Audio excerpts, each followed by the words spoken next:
ஜெய் வாராகி, என் அன்பு குழந்தையே, என்னுடைய தங்கமே, இன்னும் சிறு பிள்ளையாகவே இருக்கிறாய்.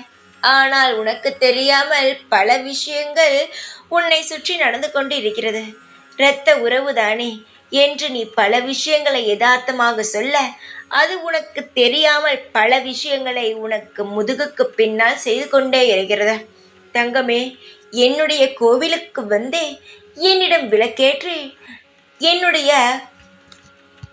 உறவு நன்றாக இருக்கக்கூடாது, அவள் எனக்கு சில விஷயங்களில் எதிராக இருக்கிறாய், அவளுக்குத்தான் எல்லாருமே நல்லது செய்கிறார்கள், அவர்களுக்கு மட்டும்தான் எல்லாரும் உறுதுணையாக இருக்கிறார்கள், நான் செய்யும் எதற்குமே யாருமே எந்த ஒரு நல்லதோ கெட்டதோ சொல்வது கிடையாது, எல்லா இடத்திலும் அவள்தான் முதன்மையாக இருக்கிறாள் என்று கூறி உன்மேல் பொறாமைப்பட்டு பல விஷயங்களை செய்து கொண்டு இருக்கிறது.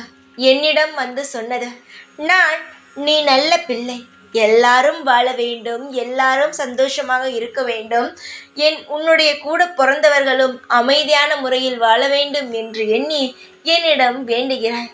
ஆனால் உன்னை சுற்றி இருப்பவர்களோ, உன்னுடைய உறவு அப்படி நினைக்கவில்லை.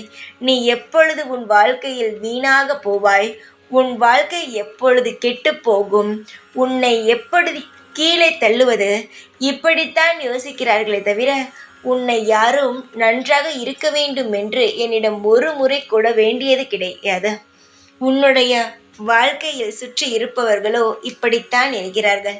நீ மட்டும் நல்லவனாக இருந்து மற்றவர்கள் உனக்காக நல்லது மட்டும் வேண்டுவார்கள் என்று நினைக்கிறாயா? இல்லை, வேண்டாமல் இருந்தால் கூட பரவாயில்லை. ஆனால் உன்னை பற்றி தவறாக வேண்டுவதுதான் எனக்கோ பிடிக்கவில்லை. தங்கமே, மற்றவர்கள் நினைப்பது அனைத்தும் நடந்துவிடும் என்று நினைக்கிறார்கள். ஒரு விளக்கேற்றினால் அவர்கள் மனதில் நினைப்பது அனைத்தும் நடந்துவிடும் என்று நினைக்கிறார்கள். கிடையவே கிடையாது. எது நல்லதோ அதை மட்டும்தான் தெய்வம் தருமே தவிர, மனிதன் வேண்டுகிறான் என்பதற்காகலாம் ஏதேதோ வேண்டினாலும் தெய்வம் தராது. எது நல்லதோ அதை மட்டும்தான் தரும்.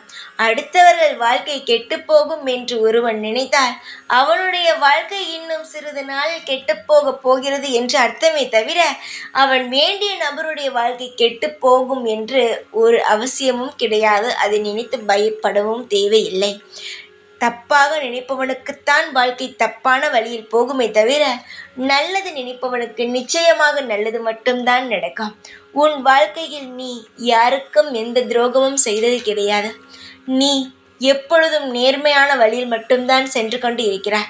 இப்பொழுது ஏதோ சிறு நாட்களாக உனக்கு மனக்குழப்பங்களும் தேவையில்லாத கஷ்டங்களும் வந்திருக்கிறது. இது நிரந்தரமானது அல்ல. சீக்கிரமாக அனைத்திற்கும் ஒரு நல்ல விடை கிடைக்கும். அதை பார்த்து அனைவரும் வியப்பார்கள். யார் என்னுடைய கோவிலுக்கு வந்து விளக்கேற்றி உன் வாழ்க்கை நன்றாக இருக்கக்கூடாது என்று நினைத்தாலோ, அவள் சீக்கிரமாகவே அவள் எப்படியெல்லாம் வேண்டினாலோ அது போலவே மாறுவாள். அப்பொழுது உனக்கு நிச்சயமாக தெரியும் யாரென்ற. நீ நம்பு, உனக்காக நான் இருக்கிறேன். உனக்கு கெட்டது நடக்காது. நீ செய்த கர்ம வினைப்படி வேண்டுமானால் உன் வாழ்க்கை கஷ்டத்தில் இருக்குமே தவிர, மற்றவர்கள் ஏதாவது செய்தார்களோ, மற்றவர்கள் வேண்டியதுனால்தான் இப்படி ஆய்விட்டதோ என்பதெல்லாம் கிடையவே கிடையாது. நீ நன்றாக இருப்பாய். காலப்போக்கில் பார் உன் வாழ்க்கை எப்படி அழகாக மாறுகிறது என்று. தைரியமாக இரு. எப்பொழுதும் உன் கூடவே தான் இருப்பேன். இந்த வாராகி நான். ஜெய் வாராகி.